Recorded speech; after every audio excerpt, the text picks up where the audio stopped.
কালি আমাৰ ধোলা আৰু দৰং আৰক্ষীয়ে ইছলামপুৰৰ গাঁওৰক্ষী বাহিনীৰ সম্পাদক আলামিনৰ ঘৰ মানে ৰেড কৰে। ৰেড কৰি সেই ঘৰৰ পৰা ভোজন পৰিমাণৰ 15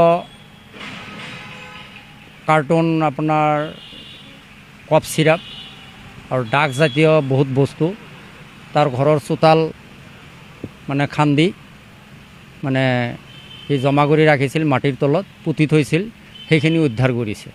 সি এই ব্যৱসায়টো আলামিনে সেই ব্যৱসায়টো আজি প্ৰায় 2-2.5 বছৰৰ পৰা চলাই আছে। তাৰ সেই ব্যৱসায়ত মানে সি খাৰপেটীয়া যিমান যুৱক চাম আছে চব মানে ড্ৰাগছ আসক্ত কৰিছে। সি এই সাধাৰণ মেডিচিনৰ লগতে সি ড্ৰাগছো মানে বহুত দিনৰ পৰা ব্যৱসায় চলাই আছে।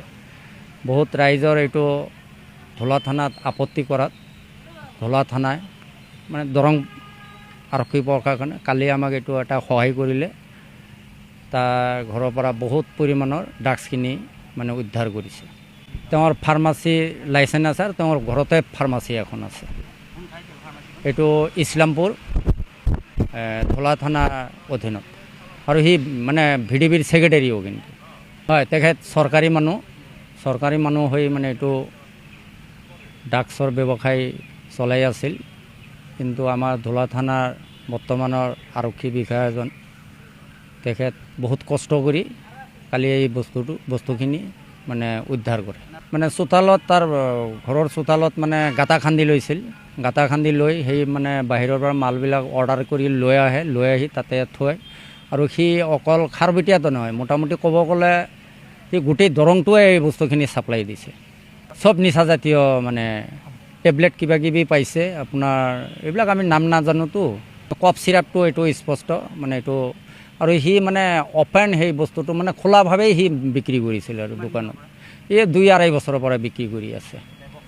ব্যৱসায় তাৰ এইটো। তাৰপিছত তাৰ আৰু এটা ব্যৱসায় আছে, এই মানুহক ঠগাই পইচাবিলাক লয় কিবাকে 4 লাখ 5 লাখ এনেকৈ লৈ সি মানে আৰু পইচাখিনি মানে ঘূৰাই নিদিয়ে। তেওঁ দেখাত মানে ফাৰ্মাচী মানে মেডিচিন এইবিলাক মানুহৰ খোৱা বস্তু মেডিচিন বিক্ৰী কৰে, কিন্তু তলে সি ড্ৰাগছৰ পূৰা ব্যৱসায় একেবাৰে। মই দৰং পুলিচক ধন্যবাদ জনাইছোঁ ৰাইজৰ হৈ, আৰু বিশেষকৈ মই চিফ মিনিষ্টাৰক তেখেতৰ যিটো ড্ৰাগছ বিৰোধী যিটো অভিযান, তেখেতে এই বস্তুটোত এটা গুৰুত্ব দিব বুলি আৰু দোষীক মানে কঠোৰতম মানে শাস্তি দিব বুলি আমি ৰাইজে আশাবাদী আছোঁ। নহ'লে আমাৰ এই নৱপ্ৰজন্ম মানে আৰু শেষ হৈ যাব।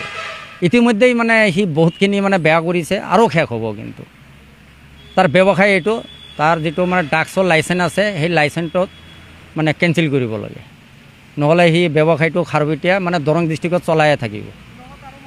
আৰু তাৰ লগত আৰু মানে সেই এৰিয়াত মানে মানুহ আছে আপোনাৰ নটাঘাট বুলি, তাতো সি ব্যৱসায় কৰি আছে, ভকতপাৰাতো সি ব্যৱসায় কৰি আছে। এইবিলাক মানে পুলিচে অনুসন্ধান কৰিলে চব ধৰা পৰিব।